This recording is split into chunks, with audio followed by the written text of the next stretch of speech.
À la lumière des Saintes Écritures, un enseignement du pasteur Sissoko Bala basé sur la stricte parole de Dieu. Soyez prêts, nous sommes à la fin des temps. Le Seigneur revient. Aujourd'hui, le sujet de notre méditation est ainsi intitulé « Quel rôle joue l'ennemi du chrétien dans sa vie ?» Quel rôle joue l'ennemi du chrétien dans sa vie? Chaque fois qu'une personne se convertit, elle a aussitôt une foule d'ennemis qui se dressent contre elle. C'est ainsi que les chrétiens de nouveau ont de nombreux ennemis, même parmi des personnes qui se disent chrétiennes, mais qui ne sont pas nées de nouveau. Et ça, tout le monde le constate. Partout où les chrétiens se convertissent, là, il s'élève beaucoup d'ennemis. Ils se dressent contre lui. Et paradoxalement, nos ennemis ne savent pas eux-mêmes pourquoi ils nous haïssent tant.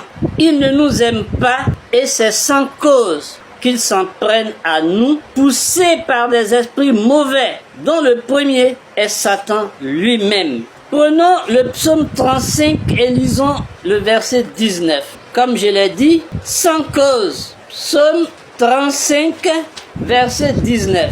Et je lis. Que ceux qui sont à tort, mes ennemis, ne se réjouissent pas à mon sujet. Que ceux qui me haïssent sans cause ne m'insultent pas du regard. Vous voyez ici, ils sont donc contre moi à tort et vous voyez, ils me haïssent sans cause. Alors encore, dans le psaume 38, un peu plus loin, et lisons le verset 20. Le verset 20, et je lis. Et mes ennemis sont pleins de vie, pleins de force. Ceux qui me haïssent sans cause sont nombreux. Vous voyez, les ennemis des chrétiens nés de nouveau sont sans nombre. Prenons maintenant le psaume 69, verset 5, et je lis. Ils sont plus nombreux que les cheveux de ma tête, ceux qui me haïssent sans cause. Ils sont puissants, ceux qui veulent me perdre, qui sont à tort mes ennemis. Ce que je n'ai pas dérobé, il faut que je le restitue. Vous voyez, prenons un dernier passage là-bas, le psaume 109, verset 3, et je lis. Ils m'environnent de discours haineux et ils me font la guerre sans cause. Vous voyez, alors voilà nos ennemis qui nous en veulent sans aucune raison, comme ça. Mais, dans tout ça, nous gardons espoir. Oui, dans tout ça, nous gardons espoir. Et nous allons lire deux passages dans le psaume 119, verset 86. Et je lis. Tous tes commandements ne sont que fidélité. Ils me persécutent sans cause. Secours-moi. Ici, on voit que les commandements du Seigneur sont fidélité. Ça veut dire que nous nous attachons à cela et le Seigneur est fidèle. Ensuite, dans ce passage, il a encore dit que nos ennemis me persécutent sans cause et que c'est toi, Seigneur, qui peux me secourir.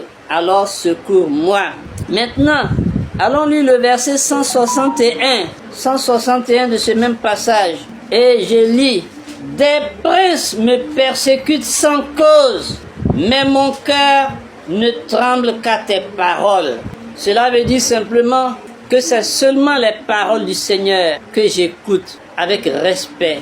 Et c'est là que mon cœur tremble seulement. C'est-à-dire que je suis pressé de prendre ces paroles et de les manger et de les respecter. Parce que toi seul es grand et digne de louange. Mais des princes me persécutent sans cause. Mais malgré tout cela, je n'ai pas peur d'eux. Je n'ai peur que de toi. C'est toi seul que je crains. Voilà donc ce qui est dit. Mais pourquoi Dieu permet-il cela? Est-ce qu'il nous abandonne quand nous sommes oppressés par une foule d'ennemis, prêts à nous dévorer tout cru?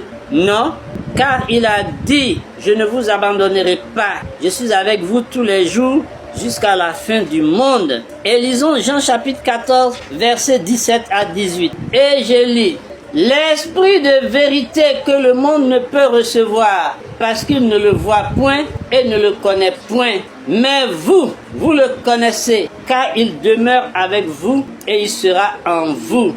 Je ne vous laisserai pas orphelins, je viendrai à vous. Vous voyez, il ne nous abandonne pas. Et le monde ne nous connaît pas. Mais nous le connaissons lui. et lui, il ne nous abandonnera pas. Allons dans Matthieu 28, 19, l'avant-dernier verset. Il dit ceci, 19 à 20, les deux derniers. Allez, faites de toutes les nations des disciples, les baptisant au nom du Père, du Fils et du Saint-Esprit, et enseignez-leur à observer tout ce que je vous ai prescrit. Et voici, je suis avec vous tous les jours jusqu'à la fin du monde. Alors, il est avec nous tous les jours jusqu'à la fin du monde. Là où nous sommes, le Seigneur est là. Il est avec nous aujourd'hui. Il était avec nous hier. Il sera encore avec nous demain, tous les jours. Ok, d'accord. Je ne craindrai rien, car Christ est ma force. Mais comme je l'ai dit, pourquoi alors permet-il que nous soyons agressés et haïs de toutes parts? Oui, pourquoi tant d'opposition en face de nous et sans cause en plus? À quoi cela rime-t-il? Et ce qui semble dépasser les bornes, le Seigneur nous demande de les aimer, eux qui en veulent à nos vies, qui désirent nous voir mourir, et tout de suite même, jugez-en vous-même par les versets qui suivent. Comment le Seigneur nous dit d'aimer ceux qui nous détestent et qui veulent notre mort. Lisons Matthieu chapitre 5, versets 43 à 48. Et je lis. Vous avez appris qu'il a été dit, tu aimeras ton prochain et tu haïras ton ennemi. Mais moi je vous dis, aimez vos ennemis, bénissez ceux qui vous maudissent, faites du bien à ceux qui vous haïssent et priez pour ceux qui vous maltraitent et qui vous persécutent, afin que vous soyez fils de votre Père qui est dans les cieux, car il fait lever son soleil sur les méchants et sur les bons, et il fait pleuvoir sur les justes et sur les injustes. Donc, le verset 45 nous dit de faire cela afin que nous soyons les fils de notre Père qui est dans les cieux. Bien. Donc, vous voyez ce qu'il dit? Ainsi donc, il y a un but. Le but de Dieu pour le chrétien est de le rendre parfait par l'obéissance, comme l'agneau de Dieu qui a porté sa croix pour nous, comme une brebis muette devant ceux qui l'attendent. Il n'a point ouvert la bouche. Il a tout supporté pour nous et nous demande maintenant de prendre à notre tour notre croix pour le suivre sur le chemin de la perfection, de la maturité spirituelle. Voilà, quand il a dit afin que vous soyez fils de votre Père qui est dans les cieux, c'est un appel à la perfection. Alors, lisons Matthieu chapitre 10, verset 38, et je lis. Il dit, celui qui ne prend pas sa croix et ne me suit pas n'est pas digne de moi. Autrement dit, les souffrances que nous allons enregistrer de par nos ennemis font partie de notre croix. Et nous devons accepter cela et avancer. Dans Matthieu chapitre 16, verset 24, que dit-il encore là? Il dit ceci. Alors Jésus dit à ses disciples, si quelqu'un veut venir après moi, qu'il renonce à lui-même, qu'il se charge de sa croix et qu'il me suive. Vous voyez, qu'il renonce à lui-même et qu'il prenne sa croix, qu'il s'en charge et qu'il me suive. Donc c'est très important de vivre un peu comme le Seigneur Jésus qui a porté sa croix, qui a subi toutes sortes d'humiliations, mais qui n'a pas ouvert la bouche et qui est allé jusqu'à la mort de la croix pour nous. Allons maintenant dans Luc 9, verset 23. Et je lis. Puis il dit à tous, si quelqu'un veut venir après moi, qu'il renonce à lui-même, qu'il se charge chaque jour de sa croix et qu'il me suive. Alors une précision a été faite ici, chaque jour, qu'il se charge chaque jour de sa croix. Alors, comme je l'ai dit, cette croix représente tout ce que nous avons à subir. Comme je l'ai posé ici comme question, c'est quoi cette croix? C'est l'ensemble de toutes les difficultés, les épreuves en somme et toutes les autres formes d'adversité que nous rencontrons au cours de notre marche chrétienne, de notre pèlerinage ici-bas, pour faire de nous des enfants de Dieu affinés, parfaits, à l'image du Maître Jésus-Christ. Comme il a dit, vous serez ainsi des enfants de votre Père qui est dans les cieux. Vous voyez, c'est ça.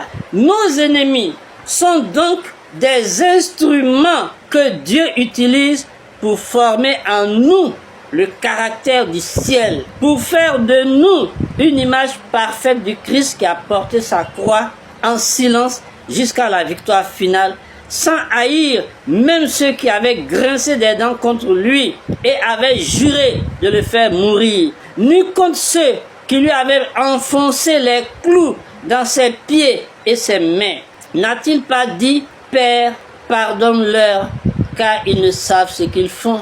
De même que Satan a poussé les hommes à haïr le Fils de Dieu, de même il suscitera des hommes contre les chrétiens nés de nouveau pour les haïr. Ce qu'ils ont fait au bois frais, ne le feront-ils pas au bois sec? Jésus est le bois frais et nous sommes les bois secs. Alors ce qu'ils ont fait à Jésus, ne nous le fera-t-il pas? Lisons Jean chapitre 15, versets 23 à 25. Et je lis. Il dit, celui qui me hait est aussi mon Père. Si je n'avais pas fait parmi eux des œuvres que nul autre n'a faites, ils n'auraient pas de péché. Mais maintenant, ils les ont vus et ils ont haï, et moi et mon Père. Mais cela est arrivé afin que s'accomplisse la parole qui est écrite dans leur loi. Ils m'ont haï sans cause. Vous voyez, c'est toujours sans cause. Et dans Luc, allons dans Luc, chapitre 23, versets 31 à 36. Et je lis. Car si l'on fait ces choses au bois vert, qu'arrivera-t-il au bois sec? On conduisait en même temps deux malfaiteurs qui devaient être mis à mort avec Jésus. Lorsqu'ils furent arrivés au lieu appelé Crâne, ils le crucifièrent là, ainsi que les deux malfaiteurs, l'un à droite, l'autre à gauche. Jésus dit, Père, pardonne-leur, car ils ne savent ce qu'ils font. Ils se partagèrent ses vêtements en tirant au sort. Vous voyez? Et je poursuis. Le peuple se tenait là et regardait. Les magistrats se moquaient de Jésus, disant, il a sauvé les autres, qu'il se sauve lui-même s'il est le Christ. Oui, l'élu de Dieu. Vous voyez les moqueries? Et en plus, les soldats, au verset 36, les soldats aussi se moquaient de lui, s'approchant et lui présentant du vinaigre. Vous voyez tout ça? Pendant sa crucifixion, les ennemis du Seigneur étaient heureux. Ils se délectaient du spectacle et le peuple était là, venu nombreux pour assister à la mise à mort, connaissant à la mise à mort de qui? Du juste, le seul juste qui existait sur la terre en ce temps-là. Le seul juste qui existait sur la terre en ce temps-là. Nous connaissons la suite des événements.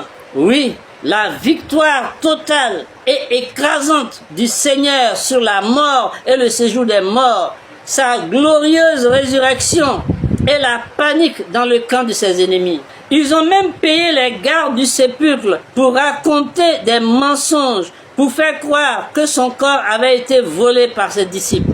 Vous voyez avec quelle ténacité nos ennemis nous en veulent. Nous serons haïs sans cause. Mais au lieu de nous détruire, cette haine nous construit et nous fortifie. Et les vœux de nos ennemis n'auront jamais d'accomplissement. Ils resteront sans suite. Voyons le proverbe 26, verset 2. Revenons au milieu de la Bible. Proverbe 26, 2. Et je lis. Il dit ceci. Comme l'oiseau s'échappe, comme l'hirondelle s'envole, ainsi la malédiction sans cause n'a point d'effet. Ça veut dire donc que tout ce qu'ils vont faire contre nous, ce sera vain, ce sera inutile. En agissant ainsi donc contre les chrétiens, disciples du Seigneur Jésus-Christ, non seulement nos ennemis n'ont pas gain de cause, mais ils s'attirent la colère de Dieu. Par leurs agissements, nous nous perfectionnons. Oui, mais eux subissent les conséquences de leurs actes. S'ils refusent de se repentir, car Dieu aime toutes ses créatures, mais il a en horreur le péché qu'elles commettent. On va voir des passages qui vont nous dire que Dieu n'aime pas la méchanceté. On est dans Proverbe, lisons Proverbe 24, versets 17 à 20. Et je lis. Ne te réjouis pas de la chute de ton ennemi. C'est le conseil qu'il nous donne à nous autres croyants. Ne te réjouis pas de la chute de ton ennemi et que ton cœur ne soit pas dans l'allégresse quand il chancelle, de peur que l'Éternel ne le voie et que cela ne lui déplaise et qu'il ne détourne de lui sa colère. Vous voyez ce qu'il veut dire? Il veut dire que Si votre ennemi fait des choses comme ceci, ne vous réjouissez pas quand il tombe, ou bien quand il a des malheurs. Si vous le faites, lui, il n'intervient plus. Il ne va plus le juger. Parce que c'est comme si vous l'aviez déjà fait. Il dit, laissez-le faire. Lui me dit quelque part, à moi la vengeance, à moi la rétribution. N'est-ce pas? Il dit donc, ne soyez pas dans l'allégresse quand il chancelle, de peur que l'Éternel ne le voie et que cela ne lui déplaise et qu'il ne détourne de lui sa colère. Poursuivons au verset 19. Il dit, ne t'irrite pas à cause de ceux qui font le mal. Ne porte pas envie aux méchants. Car il n'y a point d'avenir pour celui qui fait le mal. La lampe des méchants s'éteint. Mon fils, crains l'Éternel et le roi. Ne te mêle pas avec les hommes remuants, car soudain leur ruine surgira. Et qui connaît les châtiments des uns et des autres? Voici encore ce qui vient des sages. Il n'est pas bon dans les jugements d'avoir égard aux personnes. Celui qui dit aux méchants, tu es juste, les peuples le maudissent, les nations le maudissent. Mais ceux qui le châtient s'en trouvent bien et le bonheur vient sur eux comme une bénédiction. Vous voyez, voilà, je devais m'arrêter au verset 20, mais la suite était tellement intéressante qu'il fallait poursuivre. Lisons maintenant le proverbe 25, versets 21 à 22, et je lis. Si ton ennemi a faim, donne-lui du pain à manger. S'il a soif, donne-lui de l'eau à boire. Car ce sont des charbons ardents que tu amasses sur sa tête, et l'Éternel te récompensera. Alors, mes frères et mes sœurs, comme j'ai l'habitude de le dire, si quelqu'un nous fait du mal, ne regardons pas cela. Regardons toujours à Jésus-Christ. S'il a faim, donnons-lui à manger à cause de Jésus-Christ. S'il a soif, donnez-lui à boire à cause de Jésus-Christ. Parce que Jésus-Christ est amour. Et il voudrait que ce pécheur-là se répande et soit sauvé. Et cet amour doit réjaillir en nous. Nous devons aimer cet homme qui est malheureux sans le savoir. Vous voyez, c'est important. Et dans le Nouveau Testament, on va rencontrer encore des versets qui vont nous donner des conseils. Allons dans Romains chapitre 12, versets 20 à 21. Et je lis. Mais si ton ennemi a faim, donne-lui à manger. S'il a soif, donne-lui à boire. Car en agissant ainsi, ce sont des charbons ardents que tu amasses sur sa tête. Ne te laisse pas vaincre par le mal, mais surmonte le mal par le bien. Vous voyez, Paul a repris les mêmes paroles que nous avons lues tout à l'heure dans Proverbes. Mais il a ajouté, ne te laisse pas vaincre par le mal, mais surmonte le mal par le bien. Revenons dans l'Ancien Testament en prenant Nombre 14 et lisons un seul verset là-bas. Nombre chapitre 14, verset 18. Et je lis. L'Éternel est lent à la colère et riche en bonté. Il pardonne l'iniquité et la rébellion, mais il ne tient point le coupable pour innocent, et il punit l'iniquité des pères sur les enfants jusqu'à la 3e et la 4e génération. Alors vous voyez, ce qui est important ici, c'est qu'il a dit, il pardonne l'iniquité et la rébellion, mais il ne tient point le coupable pour innocent. Comme on l'a dit, même celui qui vole du pain pour manger parce qu'il a faim, on ne le tient pas pour innocent. Vous voyez, il n'avait qu'à demander. Vous voyez, Dieu n'aime pas l'injustice, mais c'est notre croissance en Christ qui est sa priorité. Il veut faire de chaque chrétien né de nouveau une âme parfaite par la sanctification, pleine d'amour, fidèle, compatissante, riche en bonté comme lui-même. Voilà l'image que Dieu veut former en chacun de nous. Alors, finissons avec nos murmures et nos gémissements. Oui, finissons avec ça. Il y a beaucoup de chrétiens qui murmurent trop, qui gémissent trop, pour rien. Et alors, quand ils sont attaqués par leurs ennemis les plus puissants, que feront-ils? Donc, arrêtons de murmurer et de gémir et portons notre croix avec fierté. Même si pour ça, nous devons donner nos vies. Et nous savons que si à cause de lui, nous perdons la vie ici-bas, nous la retrouverons dans la vie éternelle, plus abondante, plus joyeuse, dans le bonheur le plus parfait. Que Dieu nous bénisse tous richement de dons spirituels pour annoncer avec foi et hardiesse l'évangile qui sauve. Et à Jésus-Christ, le Seigneur des Seigneurs, le Roi des Rois, Dieu Tout-Puissant soit la gloire, le règne, la puissance, l'adoration et la louange dans les cieux et sur la terre, d'éternité en éternité. Amen. Amen.